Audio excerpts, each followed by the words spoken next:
આ માણસ ગમે ત્યાં બહાર જાય ઘેરેથી નળિયાવાળા મકાનમાંથી નીકળીને બહાર જાય તો થાક લાગે, બંગલામાંથી નીકળીને બહાર જાય થાક લાગે, પણ ઘેરે આવે ને તો બંગલાવાળાનો થાક ઉતરી જાય, નળિયાવાળું મકાન હોય એનોય થાક ઉતરી જાય. ધરતીનો છેડો ઘર છે પણ ઘેરે થાય કાંઈ એને ઉગરવાનો આરો નથી.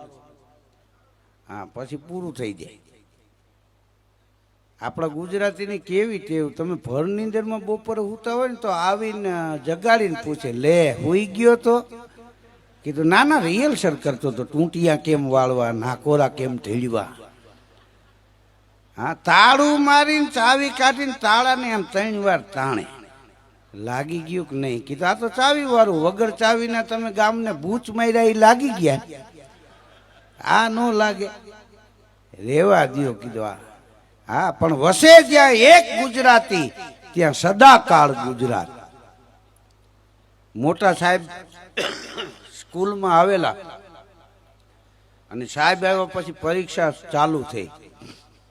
એક વિદ્યાર્થીને ઊભો કરીને કીધું બોર્ડમાં ઇંગ્લિશમાં લખવાનું કીધું તો એનો સ્પેલિંગ ખોટો લખાણો. જે મોટા સાહેબ આવ્યા એનું ધ્યાન નહોતું, છોકરાના માસ્ટરનું ધ્યાન હતું.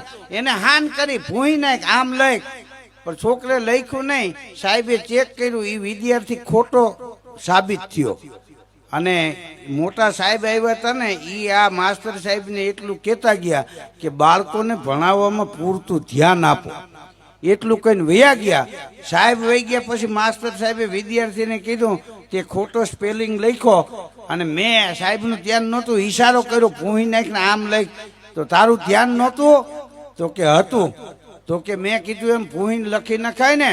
તો વિદ્યાર્થીએ જવાબ આપ્યો કે ખોટું કરીને હું પાસ થવા નથી માગતો. એ વિદ્યાર્થી બીજા કોઈ નહીં, એ હતા મોહનચંદ કરમચંદ ગાંધી.